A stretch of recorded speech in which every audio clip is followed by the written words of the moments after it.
오늘은 우리 교회 장로님들 당회에서 작년에 결의를 하였고요. 또 여러분도 1년이 넘도록 함께 기도하고 계셨던 우리 하늘님께 30주년 기념 예배당 트모방 교회 건축에 대해서 구체적으로 말씀을 드리도록 하겠습니다. 저에게 목회자로서 설교자로서 하나님 앞에 한 가지 그 원칙을 정하고 지키려고 많이 노력을 해온 부분이 있는데요. 그건 뭐냐면은 주어진 그 성경의 본문 흐름, 본문이 말하는 것, 또 본문의 흐름과 상관없는 얘기는 그 어떤 얘기도 하지 않는다 라는 것을 많이 노력을 했고요. 또 한 가지는 그 본문을 통해서 감동을 주시는 하나님의 그 비전과 또 어떤 적용점에 대해서는 그 어떤 불편도 감수하고 전하는 것이 말씀을 맡은 자가 가져야 될 하나님 앞에서의 충성됨이고 순종이라고 저는 생각해 왔습니다. 그러려고 많이 노력을 했고요. 오늘도 그런 마음으로 이 자리에 섰어요. 그래서 이 트모방 예배당 건축에 관해서 구체적인 그 실천과 그 시기에 대해서 저도 하나님께 늘 여쭤보면서 그 비전을 주셨는데 이미 공유가 되었는데 언제 시작을 해야 되는지 그 사인을 저 역시도 기다리고 있었습니다. 그런데 이 본문을 대할 때 이번 주에 전해야 되는 거구나. 그리고 계속 그 사도행전 본문 보니까 오늘 전하지 않으면 올해가 지나도록 전할 수가 없는 거예요. 그래서 오늘이 그날이구나 싶었어요. 그래서 순종하는 마음으로 강단에 섰습니다.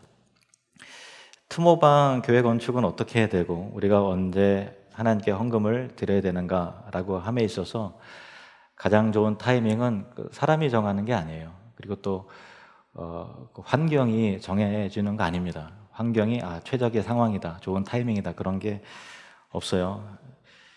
제일 좋은 타이밍은 하나님이 말씀하시는 바로 그때입니다. 그래서 하나님이 가라고 하시면 우리는 가는 것이고, 얘 멈춰라 그러면 멈추는 것이고, 아직은 아니다 라고 하면 우리가 아무리 열정이 있고 막 당장 해야 되는데 뭐 이렇게 끌어오는 뭐 어떤 그런 게 있어도 하나님이 노하시면 절대로 움직이지 말아야 되는 것이 바로 그 하나님의 백성들이고 바로 교회가 되어야 하는 것입니다. 사람의 생각으로 볼 때는 아직 이제 코로나19가 한창이고 또 전 세계적인 경기 침체와 또 여러분들이 피부로 겪어내시는 그런 어떤 그 경제적인 위기감과 그런 것들이 있기 때문에 이 시국에 아무리 좋은 일이라도 이 시국에 이 이야기를 꺼내는 것은 누가 봐도 그 타이밍이 아닌 것 같고, 말씀을 듣는 여러분도 불편할 것이고, 또 하필 오늘 또 처음 나오신 분도 계세요. 그리고 또 저는 원래 이런 소리 안 합니다. 그리고 또 말씀을 전하는 저도 사실은 굉장히 부담을 안고 설 수밖에 없는 것이죠. 그런데 오늘 한번 생각해 볼 메시지가 있습니다. 구약시대에 바벨론 포로로 이스라엘 백성이 끌려가서 70년 만에 은혜 가운데 귀환을 하게 되었는데, 그들에게 당면된 과제는 무너진 성전을 다시 재건하는 거였어요. 그런데 터도 닦고 기초도 쌓았는데 어떤 그 열정의 식어짐과 외부의 방해로 인해서 성전 건축이 중단이 되었는데 15년이라는 세월이 그냥 갑니다. 그러니까 잡초가 벌써 우거지게 되고 또 짐승도 그 성전 재건의 그 기초 위에서 막 짐승도 막 야생 동물도 돌아다니고 뭐 그런 형국이었어요. 근데 15년의 세월이 흘렀을 때도 사람들의 생각은요, 아직은 아니다, 때가 이르다, 지금 이 시국에 이 환경 속에서는 아직 아니다, 왜냐하면 우리도 제대로 자리를 잡지 못했다라고 하는 생각이 일반적인 백성들의 생각이었어요. 주류를 이루는 사람들의 생각이었죠. 그런데 하나님께 학개 선지자를 통해서 말씀하신 메시지는 학개 1장 2절 말씀, 학개 1장 2절 같이 읽겠습니다. 만군의 여호와가 이같이 말하여 이르노라. 이 백성이 말하기를 여호와의 전을 건축할 시기가 이르지 아니하였다 하느니라. 여호와의 전을 건축할 시기가 이르지 않았다라고 그 백성들이 그렇게 생각하고 있다라는 거예요. 타이밍이 아니다, 이 시국에, 그런 거죠. 근데 하나님께서 학개 선지자를 통해서 하나님은 성전을 재건하라고 명령하셨고, 그 메시지가 선포된 다음에 총독 수룹바벨과 또 대제사장 여호수아의 어떤 정치적인 종교적인 리더들 마음 가운데 감동이 일어났고, 온 백성들도 식었던 열정이 막 회복되기 시작했어요. 그래서 그 메시지가 선포된 지 한 달이 지난 시점에서 성전 재건이 막 시작이 되는 거예요. 근데 그 시기가 언제냐면은 15절, 1장 15절, 학개 1장 15절 보면은, 그때는 다리오 왕 제2년 여섯째 달 24일이었더라.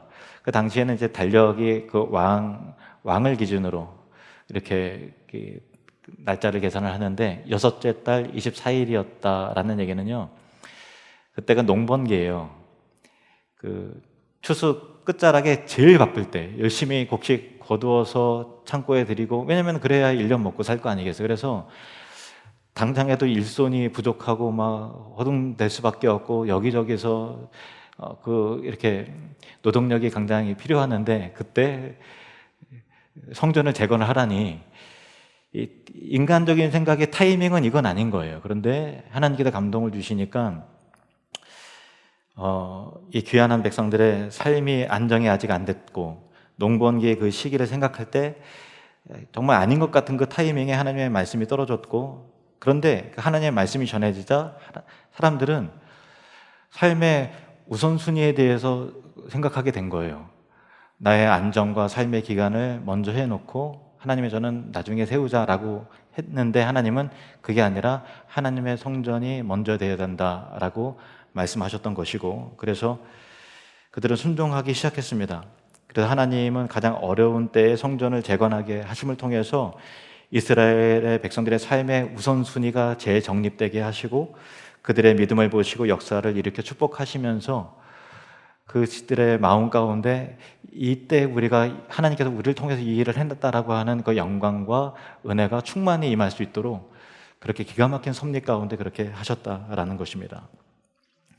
오늘 본문에 들어가기 전에 지난주 내용을 다시 간략하게 좀 정리를 해드리면요, 베드로와 요한이 안전뱅이를 나면서부터 걷지 못하는 자를 이렇게 세웠지요. 그거를 계기로 예루살렘 성전 솔로몬 행각에서 복음을 증거했을 때 남자만 5천 명이 되는 거대한 무리가 주님 앞에 돌아오게 되었습니다. 그때 막 화가 난 대제사장들과 서기관들이 현장에서 베드로와 요한을 체포를 하고 강제 구금을 시켰습니다. 그 이튿날 산헤드린 공회원, 장로들을, 지도자들을 다 소집을 한 다음에 신문을 하면서 어떻게 하면 처벌할 수 있을까 하는데, 처벌할 근거가 없고 너무나 담대하게 하나님 말씀을 증거하니까 깜짝 놀라서 어찌할 수도 없고, 또 백성들의 민심에 대해서 눈치를 보니까 그냥 놔주긴 싫어야 되는, 놔줘야 되는 그런 상황이에요. 그냥 놔줬다가는 위협이 될 것 같고, 그래서 다시는 예수의 이름으로 가르치지도 말고 전하지 말라라고 협박하고 경고한 다음에 풀어줬습니다. 근데 베드로와 요한이 바로 동료들에게 가죠. 그 동료들에게 가서 장로들이 고하는 그런 내용을 이 동료들에게 말했습니다. 그 이야기를 들은 다른 사도들과 성도들은 위축된 마음에 이제 어떡하냐 하고서 이제 긴급 대책 회의를 했었을 것 같으나, 그들은 그런 게 아니라, 머리를 맞대고 고민한 게 아니라 대주제이신 하나님께 간절히 기도하기 시작했던 거예요.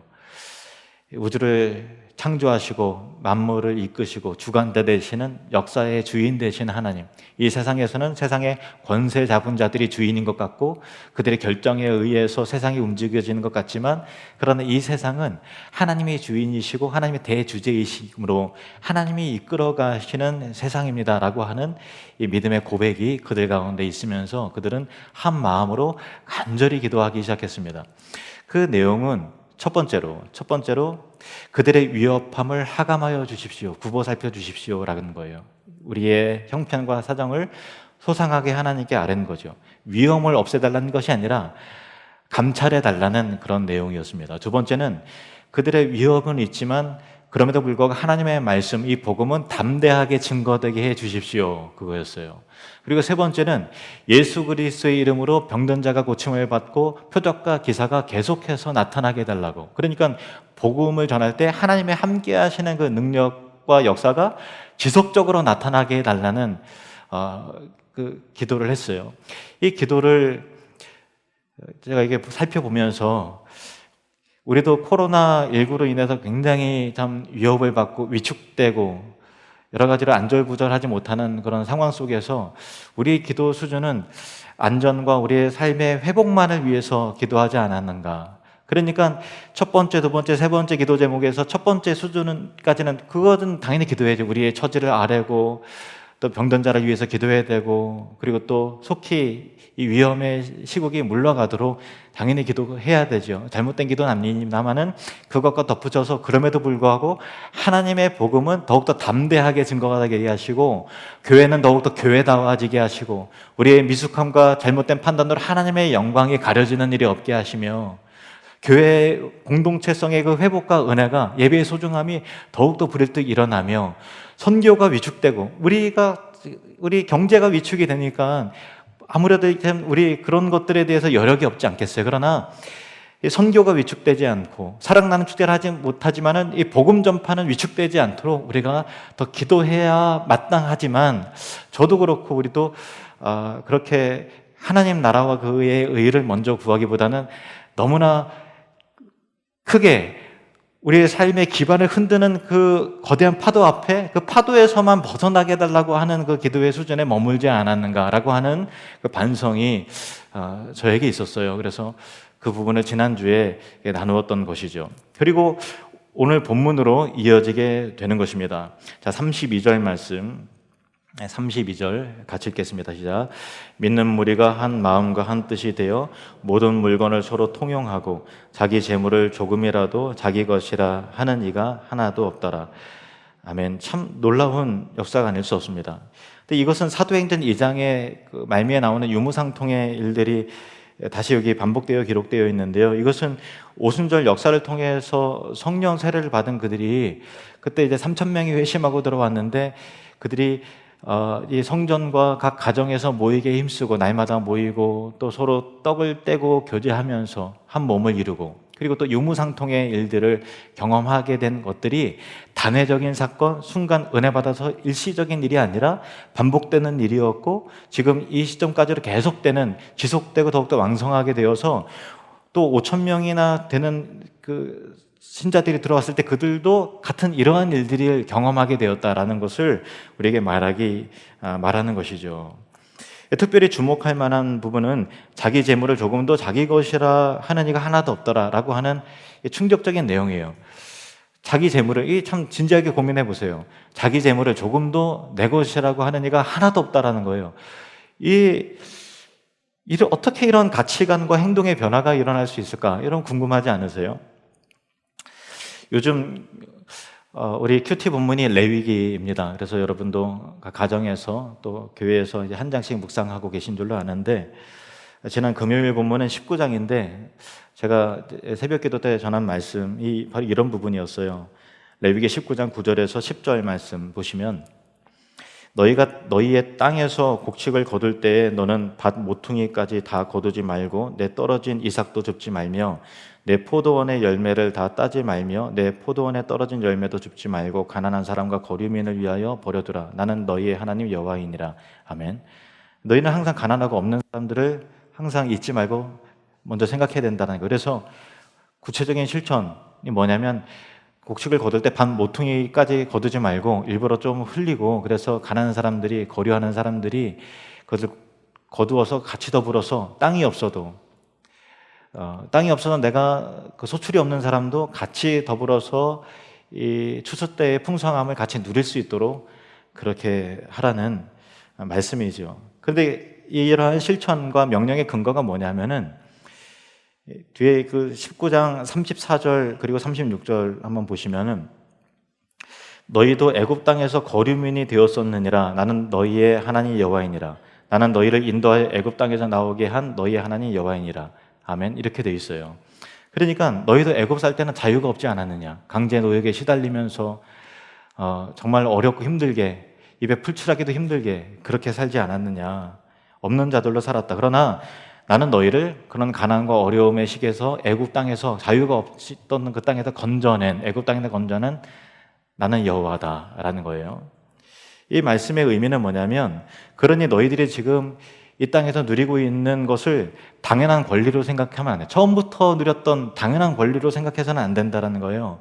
하나님의 사랑과 은혜로 축복을 누리는 것으로 생각해야 되고, 거저받은 은혜로 생각해야 되고, 그 축복은 가난한 자들을 위한 사명으로 여겨야 된다라는 거예요. 축복은 사명이라는 거예요. 그러니까 나는 너희를 애굽 땅에서 인도해낸 여호와다라는 것은 너희가 처음부터 잘 살지 않았다, 처음부터 당연한 권리로 누리는 것이 아니다라는 거예요. 그것은 축복이라는 거죠. 그리고 축복은 사명이다. 우리나라도요, 100년 전만 해도 지구촌 세계에서 제일 못 사는 가난한 나라였습니다. 영국 런던은 1863년도에 땅에 지하철이 다녔어요. 150년 전에 증기기관차지만 땅속에 기차가 다녔던 나라고, 또 미국은 1930년대에 엠파이어 스테이트 빌딩이 102층짜리 빌딩이 지금 90년 전에 지은 빌딩이잖아요. 그러니까 우리나라 서울의 가장 큰 대로변에 소 달구지가 그렇게 다닐 때, 유럽과 미국은 땅속에는 지하철이 다니고 하늘에는 비행기가 날아다니는 시대였단 말이에요. 어마어마한 격차예요. 그런데 오늘날 우리 대한민국은 세계 선진국들과 어깨를 나란히 하는 그런 나라가 되었어요. 우리 실력으로 된 게 아니에요. 엄청난 기적을 이 민족 가운데 하나님께서 부어주신 은혜라는 것을 우리는 알아야 되는 것입니다. 세계 여러 나라를 하나님의 은혜 가운데 선교 사역 감당하면서 여러 나라들을 다녀봐도요, 우리나라처럼 잘 사는 나라가 없어요. 물론 제가 지금 미국은 못 가봤기 때문에 영국도 못 가봤기 때문에 뭐 그런 말을 할지 모르겠지만, 제가 최소한 다녀본 나라 가운데는 우리나라보다 잘 사는 나라가 없고, 우리나라보다 깨끗한 나라가 없고, 우리나라보다 고속도로가 잘 되는 나라가 없고, 화장실 문화가 우리나라보다 더 잘 된 데가 없고, 우리나라보다 더 안전한 나라, 밤중에 막 다닐 수 있는 나라가 없어요. 전화로 막 저녁에 야식도 막 시켜 먹고 이렇게 편리함을 누리는 나라가 없는 거죠. 하나님의 은혜인데, 하나님께서 우리를 축복하신 이유는 사명이 있기 때문입니다. 지난 1월 달에 캄보디아 끄닷 은혜교회와 또 끄닷 초등 중학교 우리가 단기 선교를 갔다 왔어요. 참 많은 은혜가 있었는데, 단기 선교를 경험을 하면서 어떤 집사님이, 팀원 중에서 우리 집사님이 이런 말씀을 하시더라고요. 이분들이 이렇게 열악한 조건과 환경 속에서 이렇게 살고 있는데, 나는 더 많은 것들을 누리고 많은 것을 배우고 많은 혜택과 조건들을 이렇게 얻고 살아왔는데, 그 차이가 뭘까? 내가 더 잘났기 때문일까? 내가 IQ가 더 좋기 때문일까? 그 이유가 뭘까? 아무리 생각해봐도 그냥 단지 그들은 캄보디아의 시골, 그냥 캄보디아에서 태어났다는 것, 그것만이고, 나는 그냥 대한민국에서 태어났다는 그 둘 차이 외에는 인격적 차이라든가 수준의 차이, 어떤 존재론적인 차이를 전혀 모르겠다는 거예요. 한 사람은 대한민국에 태어났고, 어떤 사람은 캄보디아에 태어나고, 어떤 사람은 북한에 태어나고, 우리가 원한 건 아니잖아요. 우리가 결정한 건 아니잖아요. 제비뽑기를 잘해서 그런 것도 아니지 않습니까? 그래서 그분이 이런 말씀 하셨어요. 우리가 누리는 혜택과 환경들을 당연하게 생각하면 안 될 것 같다고. 그런 이야기를 들으면서 같이 우리 팀원들이 같이 참 공감하면서 은혜 받았던 생각이 납니다. 축복은 사명입니다. 이스라엘 백성들이 광야를 지나서 가나안 땅에 들어가기 시작할 때, 하나님께서 모세를 통해서 이스라엘 백성들을 다시 하나님의 말씀, 계명을 상기시키시는 그 내용이 신명기에 기록이 되어 있는데, 하나님께서 모세를 통해서 신명기의 한 부분 가운데 신명기 15장에 이런 말씀을 전달을 하셨어요. 11절 말씀 같이 읽겠습니다. 땅에는 언제든지 가난한 자가 그치지 아니하겠으므로 내가 네게 명령하 이르노라. 너는 반드시 내 땅 안에 내 형제 중 곤란한 자와 궁핍한 자에게 내 손을 펼지니라. 아멘. 땅에는 언제든지 가난한 자가 그치지 않을 것이다. 이 하나님의 정하신 법칙이에요. 어떻게 보면 좀 불공평한 것 같잖아요. 부자가 있고 가난한 자가 있는 거예요. 근데 하나님께 이스라엘 백성들이 너는 반드시 내 땅 안에서 내 형제 중에 곤란한 자와 가난한 자들에게 궁핍한 자에게 내 손을 펴야 된다 그거예요. 근데 이 말씀을 받은 이스라엘 공동체는 국가잖아요. 민족이에요. 그리고 신앙 공동체예요. 그래서 이 말씀을 국가적으로도 적용해야 되고 교회 공동체로도 같이 적용을 해야 되는 거죠. 국가적인 걸로 적용하면 하나님께서 나라의 사회복지 제도를 그래 주신 거예요. 그래서 가난한 또 여유인 사람들에게 세금을 더 많이 거두어서 더 없는 사람에게 이제 혜택이 돌아갈 수 있도록 하게 하는 그 소득의 분배가 국가를 통해서 이루어지게 하는 것인데, 정말 감사한 것은 나라가 잘하는 부분도 있고 못하는 부분도 있지만 대한민국 국민들 중에서는 어느 한 사람도 제 주변에는 적어도 헐벗고 못 먹어서 줄여 죽는 사람은 없다라는 것 자체가, 요즘에 굶어 죽는 사람이 어디 있을 수는 있겠지만 거의 못 보지 않습니까? 정말 하나님께서 이 나라를 정말 축복하신 거예요. 정말 축복하신 겁니다. 그리고 교회가 감당해야 될, 교회 공동체 내에서 이루어야 될 사명이 있는 것이죠. 오늘은 그 부분이에요. 물은 흘러갈 때 생명을 만들어냅니다. 물은 흘러가면서 위에서 낮은 곳으로 흐르지요. 그래서 이쪽 위에서 낮은 곳으로 흘러가면서 굽이굽이 이쪽에서 저쪽으로 흘러가면서 온 대지를 적셔내면서 그 가운데서 생명의 싹을 틔우고 또 열매 맺게 하는 그런 일들을 하지 않습니까? 마찬가지로 물질이 내가 움켜쥐고 있을 때는 탐욕과 소유로서의 어떤 자기 욕망의 실현으로서의 기능밖에 안 되지만, 그 물질이 사랑을 담아낼 때 그 물질의 흐름이 생겨요. 위에서 아래로 흘러가는 거예요. 땅에는 가난한 자가 그치지 않으리라. 위에서 아래로 흘러가면서 굽이굽이 그 물질의 흐름을 통해서 놀라운 생명의 역사가 나타나게 되는 것이죠. 그래서 하나님께서는 그 생명을 이루게 하시기 위해서 물질의 높낮이를 만드신 것 같아요. 더 많이 가진 사람과 덜 가진 사람이 이 세상 가운데 항상 있고, 더 많이 가진 사람들은 그것을 나누는 일들을 꼭 해야 되는 것이죠. 그럴 때 그 흐름을 통해서 나라가 살고 백성들이 살고 생명을 얻고 다 같이 누리며 사는 것입니다. 신명기 15장 4절 5절 말씀을 이어서 보겠습니다. 4절 5절 같이 읽겠습니다. 시작. 내가 만일 내 하나님 여호와의 말씀만 듣고 내가 오늘 내게 내리는 그 명령을 다 지켜 행하면 내 하나님 여호와께서 내게 기업으로 주신 땅에서 내가 반드시 복을 받으리니 너희 중에 가난한 자가 없으리라. 아멘. 이 세상에는 가난한 자가 반드시 있을 것이라 하셨는데, 여기서는 너희 중에 가난한 자가 없으리라 이렇게 말씀하세요. 그 근거가 뭐냐면 내가 오늘 내게 내리는 그 명령을 다 지켜 행하면 그거예요. 그러니까 이 물의 흐름처럼 돈의 흐름을 사랑을 담아서 위에서 아래로 굽이굽이 흘러갈 수 있도록 사랑에 실천하게 되면 너희 중에 가난한 자가 없으리라. 이렇게 가나안 땅에 그 환경이 적과 꿀이 흐르고 환경 자체로 인해서 하나님 나라가 이루어지는 것이 아니라 주의 계명에 실천하는 순종하는 자들로 인해서 하나님 나라가 이루어지게 된다라는 것이죠. 그런데 이스라엘 백성들이 가나안 땅에 딱 들어갔을 때 실제로 그렇게 했을까요? 못했을까요? 대답해 보세요. 했을까요? 못했을까요? 마스크를 다 쓰고 계셔가지고 제가 물론 이제 조심스러우시겠죠. 못했어요. 아시다시피 못했습니다. 사람들은 욕심대로 살았고, 가난한 나라들은 가난의 대물림이 일어났고, 부유한 사람들은 자기의 소유를 더 공고히 하면서 살았어요. 더 부하게 살았습니다.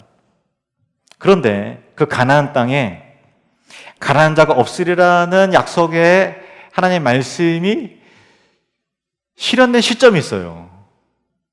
그때가 언제인지 아십니까? 하나님 나라에 너희 중에 가난한 자가 없으리라는 하나님 약속의 말씀이 언제 실현됐는지 아세요? 그게 초대교회예요. 사도행전 4장 33절에서 35절 말씀. 시작. 사도들이 큰 권능으로 주 예수의 부활을 증언하니 무리가 큰 은혜를 받아 그 중에 가난한 사람이 없으니 이는 밭과 집이 있는 자는 팔아 그 판 것의 값을 가져다가 사도들의 발 앞에 두매 그들이 각 사람의 필요를 따라 나눠줌이라. 아멘.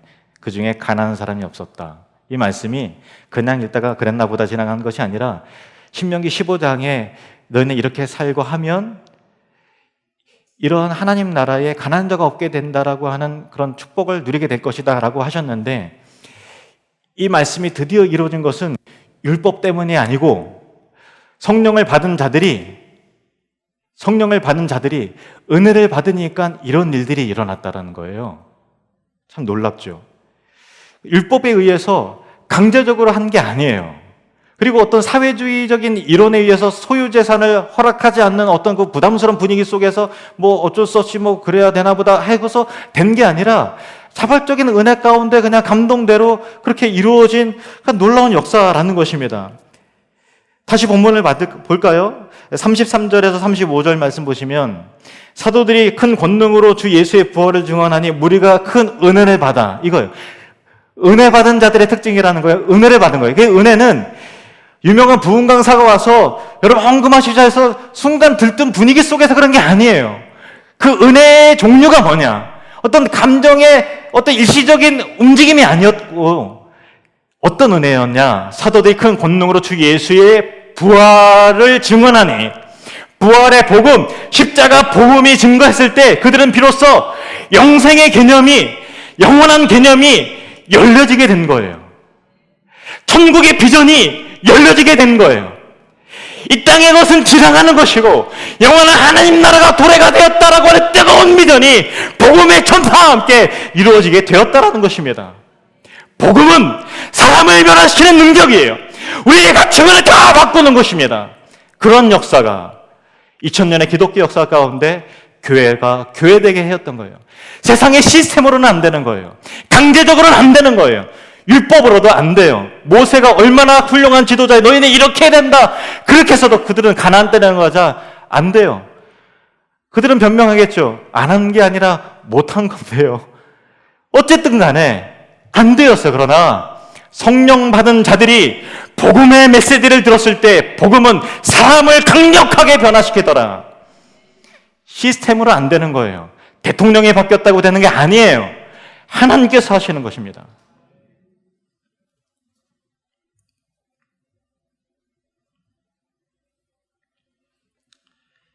그래서 그들 중에 밭과 집이 있는 사람들은 그것을 팔아서 그 판 것의 값을 가져다가 사도들의 발 앞에 두었고 사도들은 각 사람의 필요를 따라서 나눠 줬습니다. 이것이 은혜 받은 자들의 특징이죠. 내가 가진 것이 당연한 권리가 아니라 하나님의 은혜요 축복임을 알게 되고, 또한 축복은 사명이라는 것을 깨닫게 되었다라는 것입니다. 초대교회에서 일어난 그 파격적이고 위대하고 아름다운 일들이 교회 내에서 물질이 욕망과 이기주의의 껍질이 벗겨지고 사랑이라고 하는 새로운 옷을 입고 위에서 아래로 여기에서 저기로 굽이굽이 흐르기 시작할 때 놀라운 생명의 역사가, 회복과 구원의 역사가 하나님 나라의 풍성함과 아름다움이, 너희 중에 가난한 자가 없으리라 라고 하시는 말씀의 실현이 그대로 그들의 삶 가운데 경험되기 시작했다는 것입니다. 교회 내에서 이루어진 거죠. 우리는 교회론을 다시 정립해야 합니다. 내가 다니는 지역교회, 우리 교회를 먼저 사랑하고 출석하는 교회 중심으로 신앙생활하는 것이 맞지만 그것만 알면 좁은 교회론을 가지고서는 안 되는 거예요. 그렇게 해서는 하나님 나라가 확장될 수 없고 감동적인 일들이 절대 일어나지 않습니다. 우리는 넓은 교회론을 가져야 합니다. 그것이 선교입니다. 100년 전에는 미국 교회가 한국 교회를 도왔죠. 우리가 의료 시스템이 우리나라가 정말 잘 돼 있잖아요. 의료 선진국이잖아요. 그런데 그게 그냥 된 게 아니라 유수한 대학의 대학병원들, 다 선교사님들이 다 세운 병원들 아닙니까? 아시잖아요.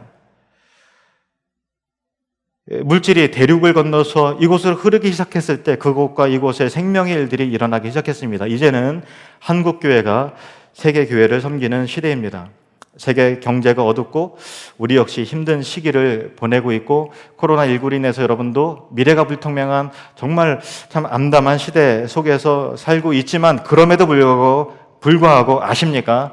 지금 우리는 대한민국은 5,000년 한반도 역사상 가장 잘 사는 시기를 보내고 있습니다. 우리 교회가 설립 30주년이 지났습니다. 하나님께 참 감사한 부분이 많죠. 그 중에서 하나는 30주년에 하나님께서 기뻐하실 만한 일들이 뭘까 고민하다가 우리가 우리를 위한 것이 아니라 예배당이 없는 오지에, 캄보디아의 정말로 오지에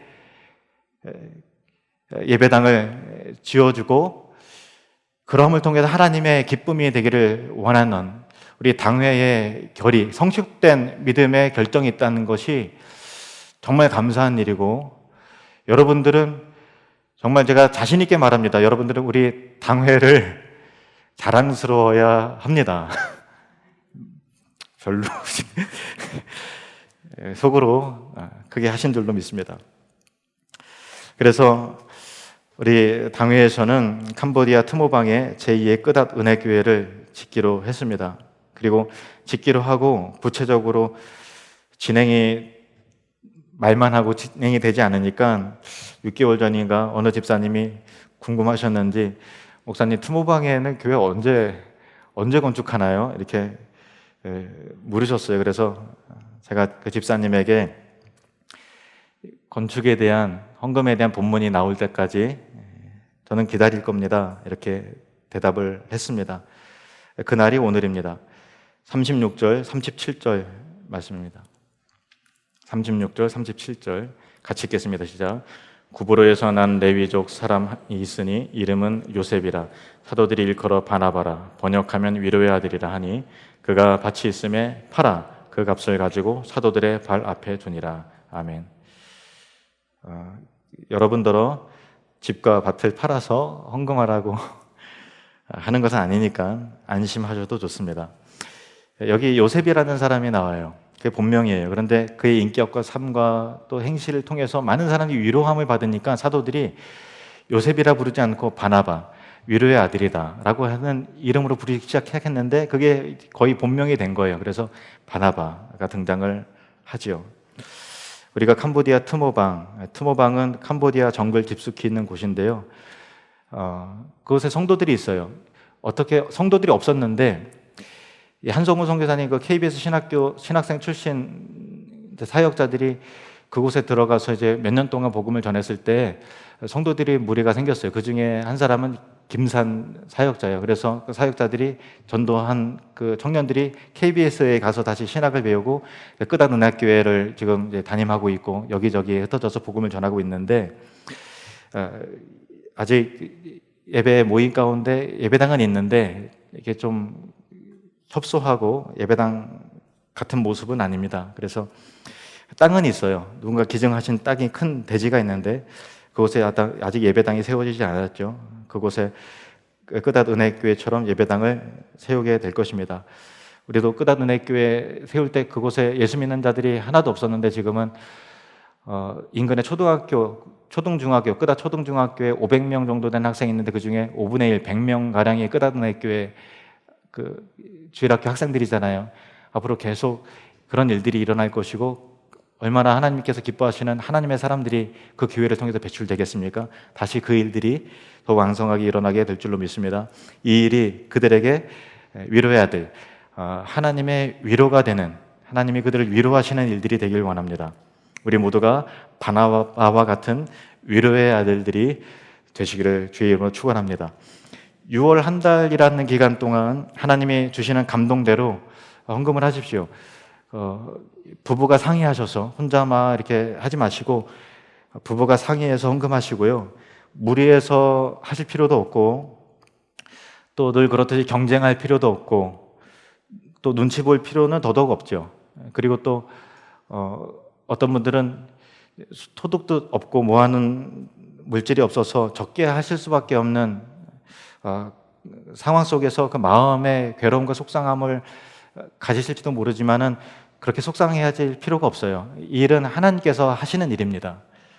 저도 하나님께 계속 기도하면서 이 시국에 이런 설교를, 그런 부담이 있지만 하나님 마음 가운데 자유함을 주셨어요. 왜냐하면 제가 뭐 설교를 뭐 잘한다고 없는 감동이 막 생겨나는 것도 아니고, 못한다고 하나님이 하실 일들이 저의 연약함을 통해서 부족한 말빨로 이게 뭐 일이 안 되는 것도 아니고, 저는 그냥 순종하는 마음으로 그에게 전하면 되는 것이고, 하나님께서 하시는데 우리가 하는 게 아니에요. 하나님, 지난번에 우리 여러분 다 경험했잖아요. 하나님이 하시는데 단 우리를 통해서 하시는 거죠. 그것 자체가 우리에게 기쁨이고 감사한 일이는 것이죠. 우리는 축복의 사람들입니다.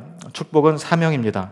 우리도 힘들지만 그래도 이만하면 우리는 먹고 살 수가 있고, 우리는 잘 사는 사람 아닙니까? 잘 사는 민족이죠. 집도 있고 차도 있고 또 은행에 빚도 있죠. 일부 예배 시간에 은행 빚도 있다니까 다 너무 진지하게 그러시길래 제가 개그였다고 그렇게 얘기하니까 그제서야 좀 이렇게 웃으셨는데, 2부 예배 때는 그래도 이제 좀 썰렁합니다. 근데 물질이 사랑을 담아서 위에서 아래로 흐르기 시작할 때, 나보다 우리는 최상이 물론 아니죠.